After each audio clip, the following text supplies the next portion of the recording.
Hello everyone, welcome to our channel Law Mitram.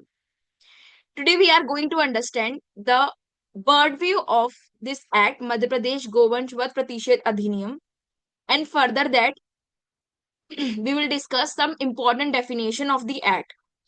देखो, आप किसी भी एक्ट को पढ़ने से पहले अगर आपने उसकी स्ट्रक्चर समझ ली या आपने उसका ओवरऑल बर्ड व्यू समझ लिया, पर्पस समझ लिया कि इस एक्ट में है क्या, तो 50% तो आपका एक्ट वहीं खत्म हो जाता है। उसके बाद आप यहाँ पे डेफिनेशन पार्ट जो कि एग्जामिनर्स का मोस्ट इंपॉर्टेंट या बोल सकते हो मोस्ट फेवरेट सेक्शन होता है किसी भी एक एक्ट में क्वेश्चन पूछने का। ठीक है, तो आप डेफिनेशन एक ऐसा पार्ट होता है जिससे कि आप फर्दर जो भी एक्ट में प्रोविजंस आने वाले हैं, जो वर्ड्स आने वाले हैं, आप उसको अच्छी तरीके से समझ पाते हो और उसका इंटरप्रिटेशन भी ठीक से कर पाते हो। तो डेफिनेशन पार्ट भी आपके लिए इंपॉर्टेंट होता है for the proper interpretation of the act. तो पहले हम समझते हैं इस एक्ट का बर्ड व्यू, जिससे कि हम पूरा ओवरऑल तो अभी नहीं पढ़ेंगे क्योंकि आप लोग कंफ्यूज हो जाओगे। तो अभी हम लोग सिर्फ नॉर्मल पढ़ेंगे कि इसमें है क्या, उसके बाद डेफिनेशन क्लॉज पे आ जाएंगे। ऑल राइट, तो let's move to the bird view section. तो आपको शायद यहाँ पे अच्छे से नहीं दिख रहा हो तो मैं इसको जूम कर देती हूँ। देखो, इस एक्ट का जनरल मैंने आपको चीजें ऑलरेडी बताई दी थी कि आपको बेसिक बेसिक चीजें तो इसमें पता ही होना चाहिए। बेसिक चीज में सबसे पहले ये था कि इस एक्ट का एक्ट नंबर क्या है, 6 of 2004। अब देखो, ये तो आपको भी पता है, बैरेट में लिखा है 6 of 2004। इसको याद कैसे करोगे? हम क्या पढ़ रहे हैं, गो वंश या गो के बारे में पढ़ रहे हैं, गाय के बारे में पढ़ रहे हैं। आपको सबको पता है गाय पे जब हम बचपन में निबंध लिखते थे तो लिखते थे 4 पैर होते हैं, 2 सींग होते हैं। तो यही याद रखो, गाय के 4 पैर प्लस 2 सींग, 6 of 2004 इसका एक्ट नंबर है। बहुत सारे एक्ट है आपके एमपी एडीपीओ में, और यही ट्रिक्स के थ्रू अगर आप याद करते हो चीजें तो बहुत इजीली आपको याद हो जाएगी। इसकी इनेक्टमेंट डेट मैंने आपको ऑलरेडी बताई दी थी, 26 मार्च 2004, और इन्फोर्समेंट डेट 29 मार्च 2004। इसमें सॉफ्ट सेक्शंस कितने हैं प्रॉपर, 18 सेक्शंस है। और एंट्री नंबर आप देखते हो तो लिस्ट सेकंड की एंट्री नंबर 15 में आपको इम्पावर्ड करते हैं स्टेट को to make law according to the provided section article number 48। ठीक है, इसके बाद ये एक्ट किस चीज को रिपील करता है? क्या इसके पहले भी कोई एक्ट थे?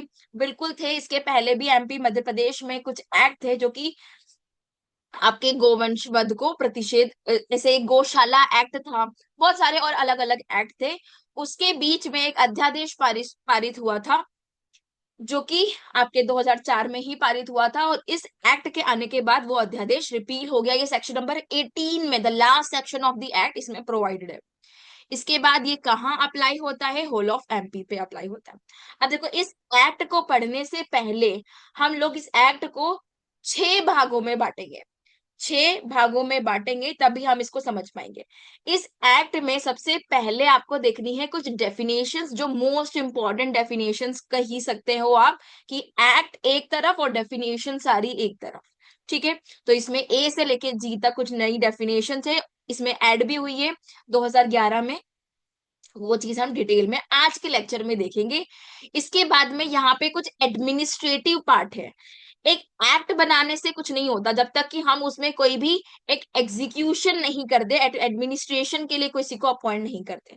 तो यहाँ पे वेटनरी ऑफिसर को यहाँ पे अपॉइंट किया है, जो कि commissioner cum director of veterinary services यहाँ पे अपॉइंट करते हैं, और इसमें हमने एक कॉम्पिटेंट ऑथोरिटी को भी अपॉइंट किया है। ठीक है, तो ये ऑथोरिटी सेक्शन आपको पता होना चाहिए। अब ये एक्ट कुछ चीजें प्रोहिबिट करता है। क्या चीजें प्रोहिबिट करता है, ये चीजें देख लो। देखो, इसमें आपको 5 चीजें 6 चीजें पढ़नी है। 6 चीजों में सबसे पहले है डेफिनेशन, फिर है ऑफिसर वाला सेक्शन, फिर है ये एक्ट किस चीज को प्रोहिबिट करता है, देन कुछ वेलफेयर प्रोविजंस इस एक्ट में प्रोवाइडेड है, गो के लिए भी, मतलब काउ प्रोजेंसी के लिए भी, और साथ में उससे अफेक्टेड पर्संस के लिए भी यहाँ पे प्रोवाइडेड है कुछ वेलफेयर प्रोविजंस। और जब आपको कुछ ऑफेंस मना किया है, कुछ प्रोहिबिट किया है, और अगर आपने वहां पे उस चीज को कर दिया, तो जहां पे आपको रेमेडी दी है वहां पे आपको कहीं ना कहीं पेनल्टी भी देनी है, पनिशमेंट भी प्रोवाइडेड है। तो सेक्शन नंबर 9, 10, 11, 12, 13 ये सब में, इवन 11A, B, ये सब में आपको पेनल्टीज और उसकी प्रोसीजर के बारे में बता के रखा है। सेक्शन नंबर 9 में पेनल्टीज है। सेक्शन नंबर 10 बोलता है कि ये ऑफेंसेस जो अभी हम देखेंगे ये कॉग्निसेबल है, नॉन बेलेबल है। फिर एंट्री इंस्पेक्शन की पावर है, अपील की पावर है, रिवीजन की पावर है, ये सब चीजें। और बाकी मिसलेनियस प्रोविजन जो हर एक्ट में देता है। द मोस्ट इंपॉर्टेंट, इसमें बर्डन ऑफ प्रूफ भी बता के रखा है कि भार किस पे रहेगा किसी भी चीज को साबित करने का कि हमने ये ऑफेंस किया है या नहीं किया है। ठीक है। अब इस एक्ट में क्या प्रोहिबिट किया हुआ है ये इंपॉर्टेंट है आप लोगों के लिए। ये चलो प्रोसीजरल पार्ट तो फिर भी ठीक है, लेकिन ये इंपॉर्टेंट है कि इस एक्ट ने क्या क्या चीजें प्रोहिबिट की है। तो सबसे पहले तो आपको पता ही है गोवंश वध प्रतिषेध अधिनियम। तो वध, स्लॉटर तो है ही है। तो मैडम बाकी चीजें भी है या नहीं है? बिल्कुल है। सेक्शन नंबर 4 में आपको सिर्फ और सिर्फ वध के लिए मना किया है, सिर्फ और सिर्फ वध के लिए मना करा है। यहाँ पे आपके स्लॉटर के लिए प्रोहिबिट किया है। इसके बाद वाले सेक्शंस अगर आप देखते हो, तो जो बीफ रहता है स्लॉटर करने के बाद, जो काउ प्रोजेंसी का मीट होता है उसको हम बीफ बोलते हैं। ठीक है। तो जो बीफ रहता है उसका पजेशन, उसको अपने पास रखना, उसको एक जगह से दूसरी जगह ट्रांसफर करना, ट्रांसपोर्ट करना, ये भी प्रोहिबिट करके रखा है सेक्शन नंबर 5 में। इसके बाद में क्या आप, चलो बीफ तो मना किया ही है ना, क्या आप गाय या गाय से जितने भी वंश है उसका काव है ना, उसके बाद सांड, इसके बाद इनके बछड़े, ये सब चीजों को क्या आप एक जगह से दूसरी जगह ले जा सकते हो, चाहे अपने स्टेट में चाहे बाहर चाहे कैसे भी? तो ये भी मना करके रखा है कि आप काव प्रोजेंसी को एक जगह से दूसरी जगह तभी लेके जा पाओगे जब यहाँ पे आप 7 दिनों के अंदर अंदर कॉम्पिटेंट ऑथोरिटी से एक यहाँ पे एप्लीकेशन दोगे, उनसे परमिशन लोगे कि हम ये करना चाहते हैं। और उसके बाद भी कब कब, या तो फिर आप कोई पर्पस आप बताओगे वहां पे, या कैटल फेयर में लेके जा रहे हो या फार्मिंग के पर्पस के लिए लेके जा रहे हो, तो ठीक है, तो ही कॉम्पिटेंट ऑथोरिटी आपको यहाँ पे परमिशन देगी। अदरवाइज अगर कॉम्पिटेंट ऑथोरिटी को लगता है कि यहाँ पे वो नहीं होना है, तो आपको परमिशन भी नहीं देगी। अब ये तो हो गई एमपी की बात कि एमपी में आप ट्रांसपोर्ट नहीं कर सकते हो। क्या आप मध्य प्रदेश से किसी और स्टेट में ट्रांसपोर्ट कर सकते हो या नहीं ट्रांसपोर्ट कर सकते हो? ये भी प्रोहिबिशन है सेक्शन नंबर 6A में। इसके बाद आप मान लो कि 2 स्टेट से लेके जा रहे हो, आप यूपी से लेके जा रहे हो बिहार में, या यूपी से लेके जा रहे हो छत्तीसगढ़ में किसी भी काउ प्रोजेंसी को, लेकिन उसके बीच में अगर एमपी आता है, उसके बीच में अगर एमपी आता है, तो क्या वहां से आप एमपी से भी लेके जा सकते हो या नहीं जा सकते हो? ये भी प्रोविजन प्रोवाइडेड है सेक्शन नंबर 6B में। इसको हम डिटेल में करेंगे। आज के लिए सिर्फ आप इतना जानो कि इसमें 18 सेक्शंस है, और 18 सेक्शंस को हमको एक एक करके समझना है, वही चीजें हम यहाँ पे समझेंगे। ठीक है। तो एक बारी में सारे सेक्शंस आपको गिनवा देती हूँ, उसके बाद हम इसके डेफिनेशन प्रोविजन पे बढ़ते हैं। कितने सेक्शन मैंने बताया आपको? सेक्शन नंबर 18 सेक्शंस यहाँ पे है, जो आपको एक एक करके देखना है। देखो सबसे पहला है सेक्शन नंबर 1, जिसमें यही बता के रखा है होल ऑफ मध्य प्रदेश पे ही अप्लाई होता है, इसका नाम बता के रखा है बस। सेकंड में बता के रखा है डेफिनेशन क्या होगी। सेक्शन नंबर 3 में बता के रखा है कि वेटरनरी ऑफिसर कौन कौन होंगे। 4, 5, 6, 6A, 6B में कुछ प्रोहिबिशंस प्रोवाइडेड है आपको, जो आपको यहाँ पे देखने को है। अगर आप इनको नहीं फॉलो करते हो तो पेनल्टी कहाँ प्रोवाइडेड है? सेक्शन नंबर 9 में। ये जो ऑफेंसेस है कॉग्निसेबल है, नॉन कॉग्निसेबल है, ये 10 में। 11 में आपको कुछ कॉम्पिटेंट ऑथोरिटी को कुछ पावर दे रखी है। 11A और 11B में अपील रिवीजन की बात करके रखी। इनके बीच में उन गाय का क्या, जो कहीं ना कहीं इन सारी चीजों में इफेक्ट हुई है, या उस पर्सन का क्या जिसका कहीं ना कहीं वो डायरेक्टली अफेक्टेड हुआ है ये सारे प्रोविजंस के कारण। ठीक है। तो ये वेलफेयर प्रोविजंस के चैप्टर में अगर हम लोग इसको अम्ब्रेला में रखें, तो सबसे पहले आता है सेक्शन नंबर 7। ऐसे सारे गौशाला या ऐसे सारे इंस्टीट्यूशन जो यहाँ पे अपॉइंट किए जाते हैं, उनको स्ट्रेंथन करेगा गवर्नमेंट। ये सेक्शन नंबर 7 में बता के रखा है। इसके बाद अगर मान लो कि कोई भी गाय है या गाय से रिलेटेड कोई भी कैटल है, तो उसको अगर यहाँ पे इंस्टीट्यूशन में रखा जाता है, तो जो भी इंस्टीट्यूशन का रख रखाव करने वाला पर्सन है वो ऑनर से कुछ चार्जेस ले सकता है, ये बोला है सेक्शन नंबर 8 में। सेक्शन नंबर 12 में बोल के रखा है कि अगर कोई भी पर्सन इस सारे एक्ट के प्रोसीजर के कारण अगर डायरेक्टली या इनडायरेक्टली अफेक्ट होता है तो उसको यहाँ पे रिहैबिलिटेशन करने की भी प्रोविजन प्रोवाइडेड है।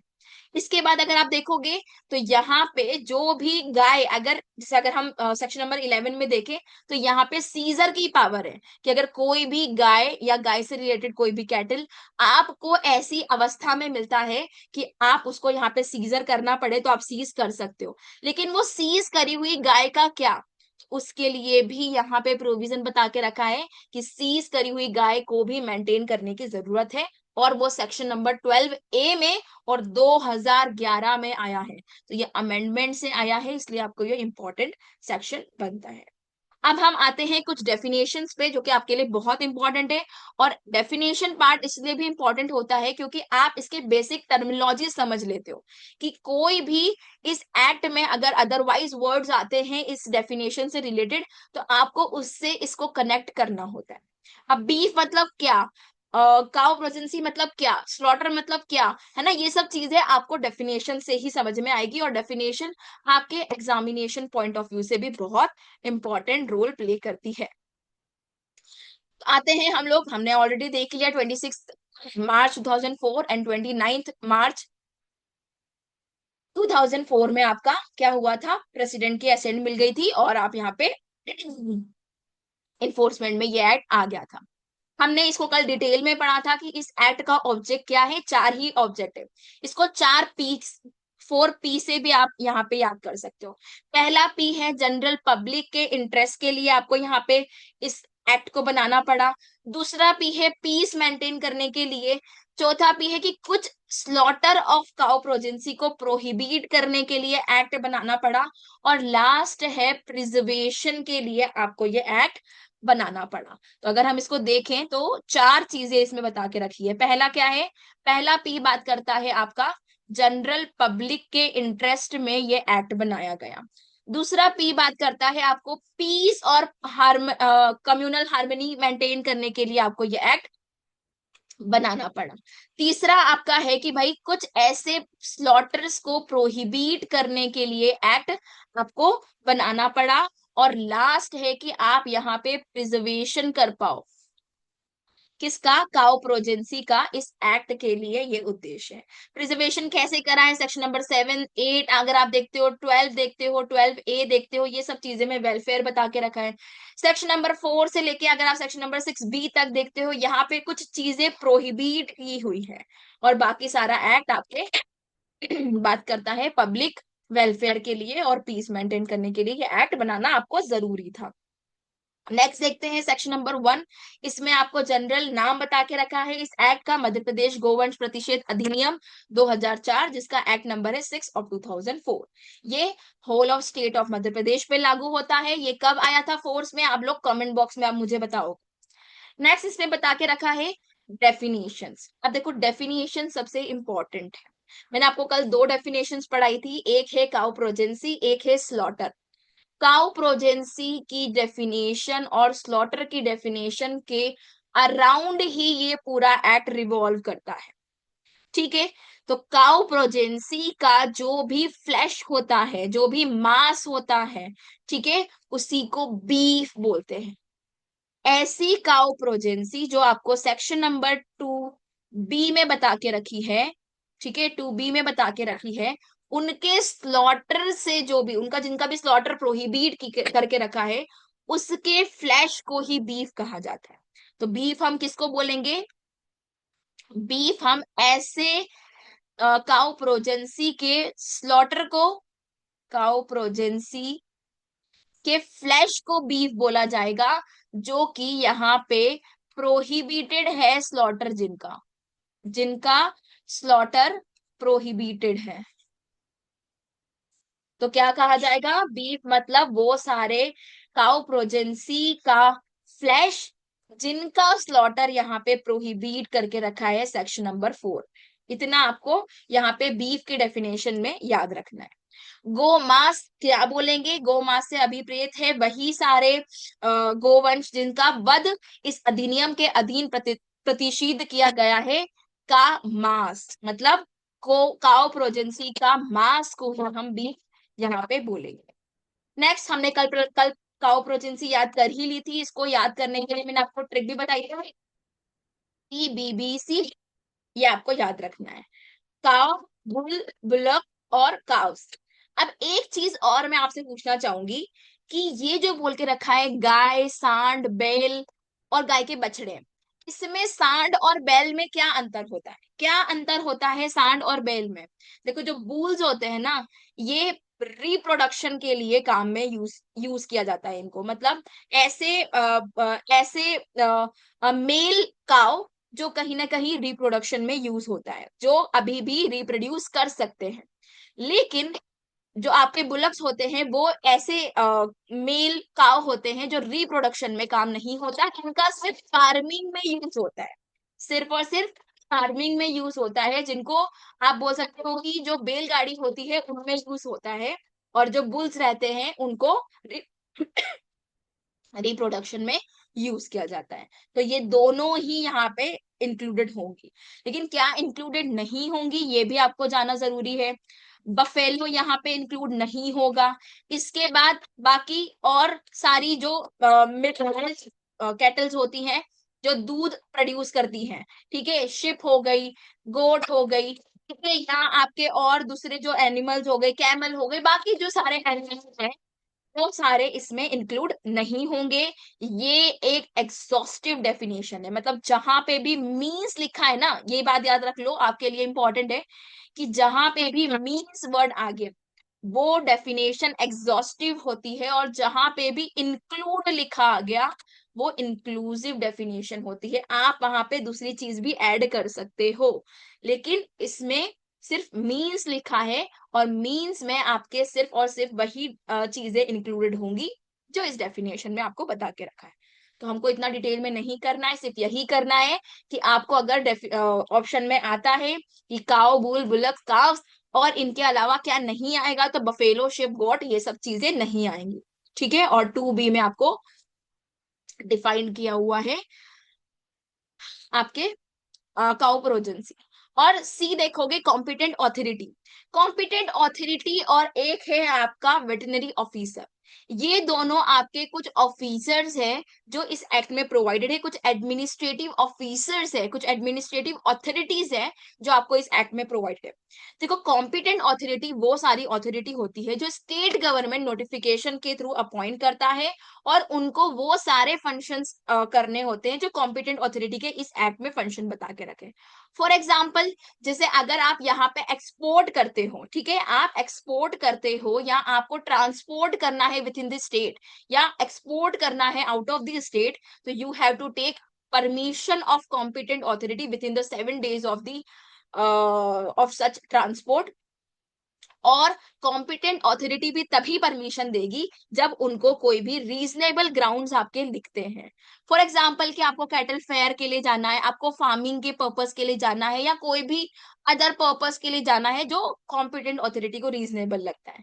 अदरवाइज कॉम्पिटेंट ऑथोरिटी यहाँ पे उनके पास पावर है कि they can deny the permission to that person, कि वो यहाँ पे ट्रांसपोर्ट भी नहीं कर सकते और एक्सपोर्ट भी नहीं कर सकते काउ प्रोजेंसी का।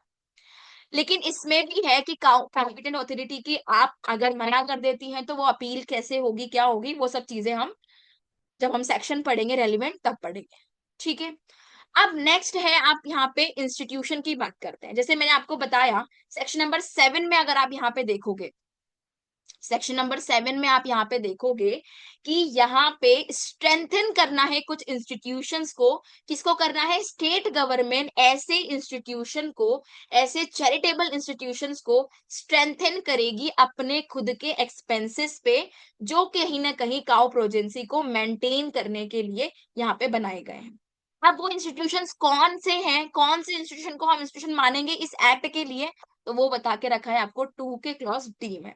क्या बोला है कि ऐसे सारे चैरिटेबल इंस्टीट्यूशंस जो अपने आप को रजिस्टर्ड करवाए हुए हैं इस इनेक्टमेंट के टाइमिंग इन कोड, या अदरवाइज या तो ये तो मतलब जब 2004 में जब एक्ट आया था उसके पहले अपने आप को रजिस्टर्ड किया हुआ है या एस्टेब्लिश किया गया है उनको फॉर द पर्पस ऑफ, इनका पर्पस आपके लिए इंपॉर्टेंट है।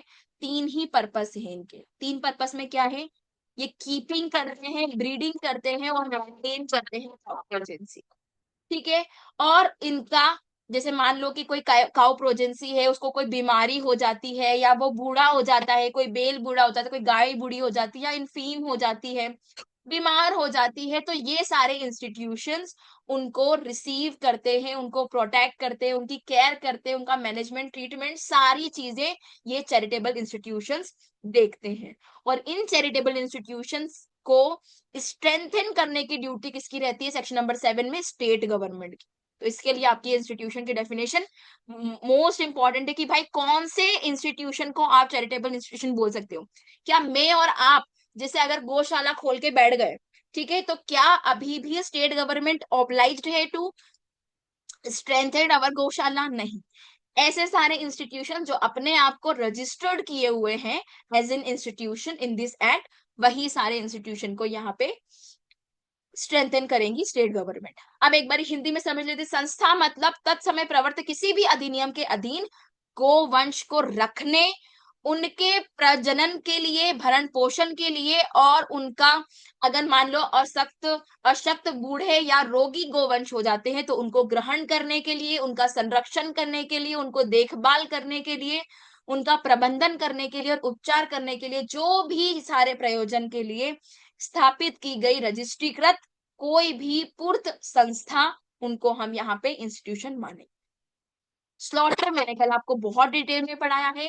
स्लॉटर मतलब किसी भी काउ प्रोजेंसी को मारना, चाहे आप किसी भी मैनर में मारते हो, चाहे आप उनका मेमिंग करके हाथ पैर काट के मारते हो, उनको फिजिकल इंजुरी पहुंचा के मारते हो, या कोई भी ऐसे अडर ऑर्डिनरी कोर्स के अलावा उसकी डेथ कॉज होती है, वो कहलाएगा स्लॉटर। क्या मान लो कि एक बूढ़ा बेल है, वो अपने आप नेचुरल डेथ से मरा है, तो क्या आप यहाँ पे उसको ऑफेंस के लिए पनिश करोगे? बिल्कुल नहीं, क्योंकि ये एक नेचुरल डेथ है, एक अननेचुरल डेथ नहीं है। वहीं आप पॉइजन दे देते हो, आप कुछ ऐसे खाने में दे देते हो जो कि उससे उसकी अनडायरेक्टली भी इनडायरेक्टली भी उसकी डेथ हो जाती है, तो भी वो स्लॉटर की डेफिनेशन में आएगा। मोस्ट इंपॉर्टेंट डेफिनेशन है, क्योंकि पूरा एक्ट ही आपको गोवंश वध प्रतिषेध अधिनियम बता के रखा है, तो वध को ही यहाँ पे प्रतिषेध किया गया है। तो स्लॉटर मतलब किसी भी तरीके से आप किसी भी काउ प्रोजेंसी की डेथ कॉज करते हो इस इंटेंशन से, या ऐसा कोई एक्ट करते हो इस इंटेंशन से कि उसकी अननेचुरल डेथ हो जाए, तो वो स्लॉटर की डेफिनेशन में आएगा। और इसकी पनिशमेंट आपको सेक्शन नंबर 9 में बता के रखी है, जो 1 साल से 7 साल तक की है, और 5,000 रुपए का जुर्माना भी इसमें बता के रखा है। तो ऐसे कोई भी काम नहीं करना जिससे कि काउ प्रोजेंसी का वध हो जाए। ठीक है। एक बार हिंदी में पढ़ लेते हैं। वध ऐसी पद्धति से चाहे कोई भी हो जिससे कि हत्या करना, या ऐसे अंगहीन करना या शारीरिक चोट पहुंचाना जिससे कि सामान्य अनुक्रम के अलावा उसकी मृत्यु हो जाए, या ऐसा कोई भी अप्राकृतिक मृत्यु कारित करने के आशय से कोई भी कृत्य करना आपके वध की डेफिनेशन में आएगा। अब मैडम आपको मैंने बताया था, मतलब मैडम ने आपको बताया था कि यहाँ पे आपको सिर्फ स्लॉटर ही प्रोहिबिट नहीं है, ट्रांसपोर्ट भी प्रोहिबिट है, एक्सपोर्ट भी प्रोहिबिट है, और पजेशन भी प्रोहिबिटेड है, अगर स्लॉटर के पर्पज से आप पजेस करते हो तो। अब मैडम ट्रांसपोर्ट क्या होता है? तो ट्रांसपोर्ट क्या सिर्फ व्हीकल से ट्रांसपोर्ट हो सकता है, या कैसे ट्रांसपोर्ट होगा? तो मेरी बात समझो। ट्रांसपोर्ट मतलब एक काउ प्रोजेंसी को, गोवंश को एक जगह से दूसरी जगह कैरी करना, उनको ले जाना, चाहे आप व्हीकल के थ्रू कर रहे हो, गाड़ी में रख के उसको, ट्रक में या लोडिंग में बिठा के, या फुट। फुट मतलब क्या? आप उसके गले में रस्सी बांध के ऐसे खींच के लेके जा रहे हो, तो क्या ये ट्रांसपोर्ट की डेफिनेशन में आएगा? बिल्कुल आए। ये चीज आपके लिए इंपॉर्टेंट है कि ट्रांसपोर्ट की डेफिनेशन में जरूरी नहीं है कि आप उसको व्हीकल से ही एक जगह से दूसरी जगह लेके जाओ। आप उसको खींच के लेके जा रहे हो, आप डंडी से उसको पीछे से मार मार के लेके जा रहे हो, या आप धक्का देके जा रहे हो, कैसे भी किसी भी फॉर्म में आप यहाँ पे कैरी कर रहे हो गांव प्रोजेंसी को एक प्लेस से दूसरी प्लेस पे, चाहे व्हीकल के थ्रू चाहे फूट पे, उसको आप चला के लेके जा रहे हो, तो वो भी ट्रांसपोर्ट की डेफिनेशन में आएगा, ये इंपॉर्टेंट है। लेकिन मैडम क्या ट्रांसपोर्ट की डेफिनेशन में नहीं आएगा, ये भी इंपॉर्टेंट है। देखो क्या आएगा ये तो जरूरी है ही।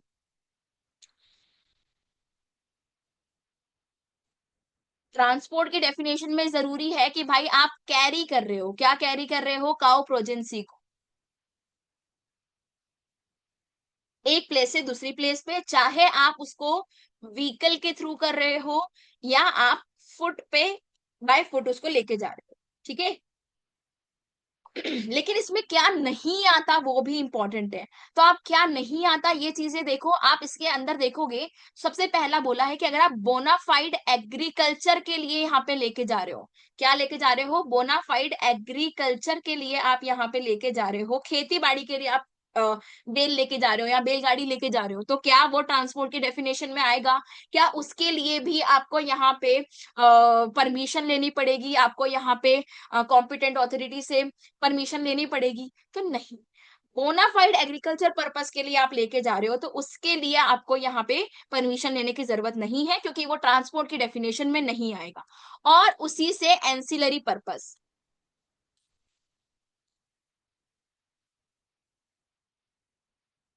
अब एंसिलरी पर्पस क्या, एग्रीकल्चर में एंसिलरी पर्पस अगर आप देखोगे कि मान लो एग्रीकल्चर का आपने गेहूं उगवाए, गेहूं उगाने में भी गाय बैल का आप यूज कर रहे हो, बैल का आप यूज कर रहे हो, और गेहूं उगने के बाद आप उस माल को या उस गेहूं के माल को आप एक प्लेस से दूसरी प्लेस पे बैलगाड़ी से लेके जा रहे हो बैल के साथ, तो वो भी आपके इस डेफिनेशन में, ट्रांसपोर्ट की डेफिनेशन में नहीं आएगा। वो भी एक एंसिलरी पर्पस है एग्रीकल्चर पर्पस के लिए।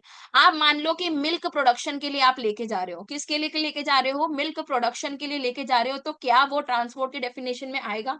बिल्कुल नहीं आएगा। ऐसे सारे पर्पसेस जो कहीं ना कहीं बोनाफाइड एग्रीकल्चर पर्पस के लिए आप लेके जा रहे हो, तो वो चीज आपकी नहीं आएगी। बोनाफाइड मतलब क्या, जो विथआउट एनी इल विल या विथआउट एनी इल इंटेंशन के आप यहाँ पे लेके जा रहे हो बोनाफाइड एग्रीकल्चर पर्पस के लिए, तो वो भी आपके डेफिनेशन में नहीं आएगा। तो ये चीज आपके जानना जरूरी है कि ट्रांसपोर्ट की डेफिनेशन में क्या चीज आएगी और क्या चीज नहीं आएगी। तो आप ट्रांसपोर्ट में कैरी करते हो from one place to another by vehicle और फुट, तो वो आएगा, और बोनाफाइड एग्रीकल्चर के पर्पस के लिए नहीं आएगा। हिंदी में पढ़ लेते हैं। परिवहन से अभिप्रेत है सिवाय उस स्थिति में जबकि ऐसा परिवहन वास्तविक कृषि और अन्य प्रयोजन के लिए किया जा रहा है। गोवंश को एक स्थान से दूसरे स्थान पर या तो किसी यान द्वारा या ले जा रहा है, दोनों में ट्रांसपोर्ट की डेफिनेशन में आपके आएगा। और ये डेफिनेशन आपकी आई थी 2011 में, ये इंपॉर्टेंट है। कब आई थी डेफिनेशन? 2011 में इसको ऐड किया था, बाद में अमेंडमेंट के थ्रू ये आपके लिए इंपॉर्टेंट डेफिनेशन बन जाती है। सिमिलरली 2011 में ही आपकी ट्रांसपोर्टर की डेफिनेशन भी इंक्लूड हुई है। ट्रांसपोर्टर की डेफिनेशन इतनी ज्यादा वास्ट बता के रखी है कि भाई कोई भी इंसान इसमें से छूटेगा नहीं। ट्रांसपोर्टर की डेफिनेशन में ऑनर भी इंक्लूडेड है, कोई ड्राइवर है वो भी इंक्लूडेड है, कोई पर्सन ट्रांसपोर्ट संभाल रहा है वो भी इंक्लूडेड है, कोई पार्टनर है वो भी इंक्लूडेड है, साथ ही जो ऐसा कोई कंपनी जिसने उस ट्रांसपोर्ट व्हीकल को बेचा वो भी इंक्लूडेड है। मतलब समझ रहे हो आप, इसकी इतनी वास्ट डेफिनेशन है कि ट्रांसपोर्ट करते समय अगर आपने section number 5 of this act का वायलेशन किया है तो उसमें कोई भी बचेगा नहीं, कोई भी इसमें बचेगा नहीं। सबसे पहले क्या बोला है, ट्रांसपोर्टर मीन्स एंड इंक्लूड्स। अब इंक्लूड्स आ गया इसमें, ये इंक्लूसिव डेफिनेशन है, इनके अलावा भी अगर कोई पर्सन आता है तो वो भी ट्रांसपोर्टर कहला सकता है इस एक्ट के पर्पस के लिए। ठीक है, तो मीन्स एंड इंक्लूड्स मतलब इंक्लूसिव डेफिनेशन है। इसमें वो सारे पर्सन इंक्लूड होते हैं जो ऑनर है ऑफ द व्हीकल। क्या है? ऑनर है व्हीकल। आज मेरी गाड़ी है,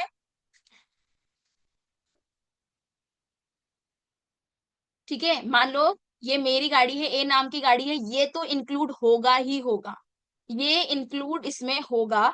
साथ ही उन्होंने बोला owner of the vehicle carrying the cow progeny or beef if the cow progeny or beef has been booked under this institutions or within his knowledge instructions.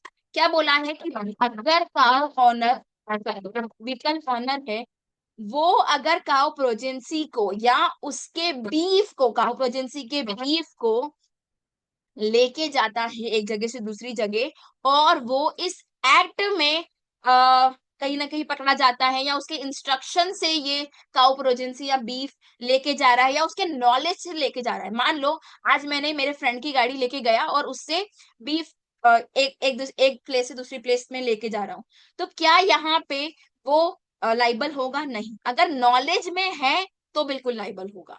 देखो सबसे पहले क्या है, नॉलेज यहाँ पे इंपॉर्टेंट है, प्लस इंस्ट्रक्शन। अगर आपने इंस्ट्रक्शन दे रखा है कि ये काउ प्रोजेंसी या बीफ को लेके जाओ, तो ऑनर यहाँ पे इंक्लूड हो जाएगा। क्या हो जाएगा? ऑनर यहाँ पे। के बाद में बोला most of the time charge of the vehicle and assistant carry the cow progeny or beef. माने इस गाड़ी में मान लो एक पर्सन है जो गाड़ी चला रहा है। अब ये कौन है? ड्राइवर। तो क्या ड्राइवर भी इस एक्ट में ट्रांसपोर्टर के डेफिनेशन में आएगा? बिल्कुल आएगा, बिल्कुल आएगा। इसमें मान लो ये बी। अब एक पीछे इंसान बैठा है जो पीछे देख रख कर रहा है काउ प्रोजेंसी या काउ पीफ की, जो असिस्टेंट है। कौन है? असिस्टेंट है इस ड्राइवर का। तो क्या मैम वो भी आएगा? बिल्कुल आएगा, ये सी। ठीक है, ये भी आएगा, ऑनर भी आएगा। उस इंसान जो उस व्हीकल पे अभी चार्ज में है, मान लो ड्राइवर या कोई भी ऐसा पर्सन जो चार्ज में है व्हीकल के, वो भी आएगा, और उसका असिस्टेंट भी ट्रांसपोर्टर के डेफिनेशन में आएगा। अब इसके बाद उन्होंने बोला ऐसा ट्रांसपोर्ट कंपनी के चार्ज में जो भी पर्सन है for the time beings transporting the cow progeny and beef if booking has been undertaken under this instruction or with his knowledge and who is the partner of transport firm if booking has been undertaken under this instruction or knowledge. मान लो कि एक ABC company है, मान लो एक ABC company है। ABC company transport का business करती है। क्या करती है? ट्रांसपोर्ट का बिजनेस करती है। और उनकी गाड़ी में कहीं से बीफ मिलता है या काउ प्रोजेंसी मिलता है, तो ये कंपनी या ये फर्म का जो भी आपके चार्ज वाला पर्सन होगा, मैनेजर होगा, या जो भी चार्ज धारक है इसका, वो भी इस ट्रांसपोर्टर की डेफिनेशन में आ जाएगा। और मान लो इस कंपनी का कोई पार्टनर है जिसको नॉलेज है कि भाई मेरी कंपनी में ऐसे कुछ भी काम हो रहा है, या जिसके इंस्ट्रक्शन पे ऐसे कुछ भी काम हो रहा है, तो वो पार्टनर भी आपके इंक्लूड हो जाएगा इन सारी डेफिनेशन में। तो ट्रांसपोर्टर की डेफिनेशन में आपके ऑनर तो आएंगे ही आएंगे, आपके ऑनर इस डेफिनेशन में आएंगे जो उस व्हीकल का ऑनर है, जो कहीं ना कहीं ट्रांसपोर्ट किया जा रहा है जिसमें बीफ या काउ प्रोजेंसी। उस व्हीकल का चार्ज होल्डर या ड्राइवर वो भी आएगा। उस व्हीकल में कोई असिस्टेंट है छोटू नाम का, ठीक है, या कोई भी दूसरा XYZ नाम होता है, तो उस नाम का भी इंसान इसमें आएगा।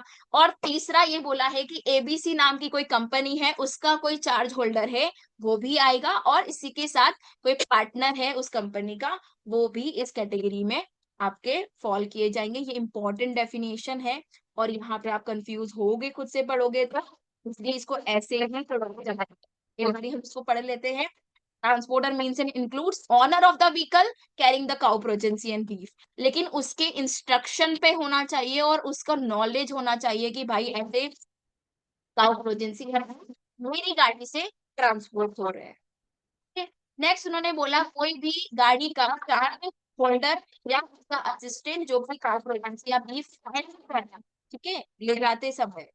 या उसके बाद उन्होंने बोला कि कोई भी ट्रांसपोर्ट कंपनी, मान लो एबीसी नाम की कंपनी है जो ट्रांसपोर्ट का बिजनेस करती है, उनके चार्ज में जो भी पर्सन है, ठीक है, वो भी यहाँ पे आपके ट्रांसपोर्टर के डेफिनेशन में आ जाएंगे। और इसके बाद अगर आप देखते हो तो ट्रांसपोर्ट फर्म के कोई पार्टनर है कंसर्न के नॉलेज पे ये काम हो रहा है, तो वो भी आपके ट्रांसपोर्टर की डेफिनेशन में आ जाएंगे। अब हमने पढ़ा था कि भाई आप ट्रांसपोर्ट करते हो व्हीकल से या फुट से।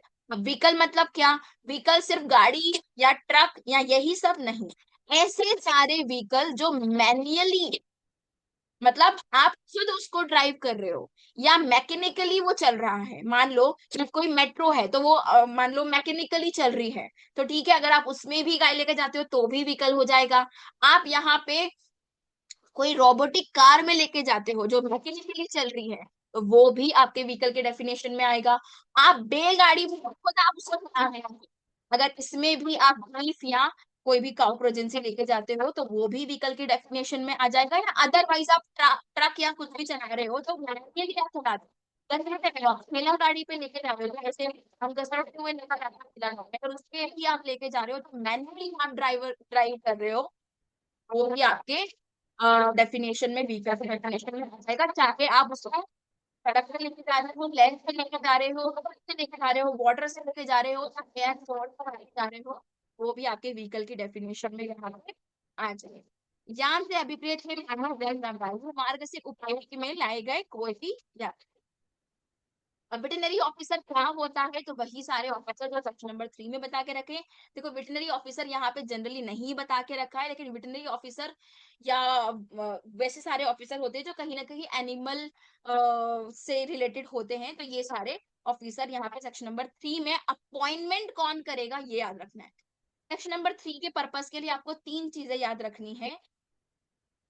हु इज बीइंग अपॉइंटेड, कौन कर रहा है, किसके द्वारा, बाय हुम अपॉइंटेड, ठीक है, और किस एरिया में करेंगे वो जानना आपको जरूरी है। तो who is appointed, veterinary officer is being appointed at section number 3, and who will appoint the veterinary officer, the commissioner cum director of veterinary services Madhya Pradesh. ये पूरा टर्म आपको यहाँ पे याद होना चाहिए, ये पूरा टर्म आपको यहाँ पे याद होना चाहिए कि इस पर्सन आपको अपॉइंट करता है वेटरनरी ऑफिसर, जो जनरल या स्पेशल ऑर्डर से अपॉइंट करता है किसी भी पर्सन को या क्लास ऑफ पर्संस को to be veterinary officer for local area specified in the order.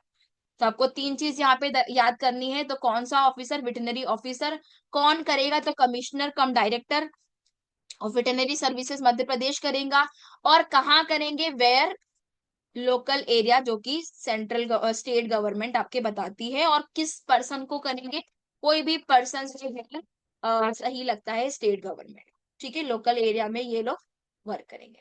आज के लिए इतना ही, आप लोग ये सारे डेफिनेशन पढ़े समझे, और कल हम इसके प्रोहिबिटरी प्रोविजंस पढ़ेंगे। और ये जो बर्ड व्यू है, एक बार और मैं आपको बता दूं, ये बर्ड व्यू हम लास्ट में जब हमारा पूरा एक्ट खत्म हो जाएगा इसको हम डिटेल में पढ़ेंगे, ताकि आपको एक ही बारी में आपको ये पूरा एक्ट समझ में आ जाए। सो आज के लिए thank you so much, thank you everyone.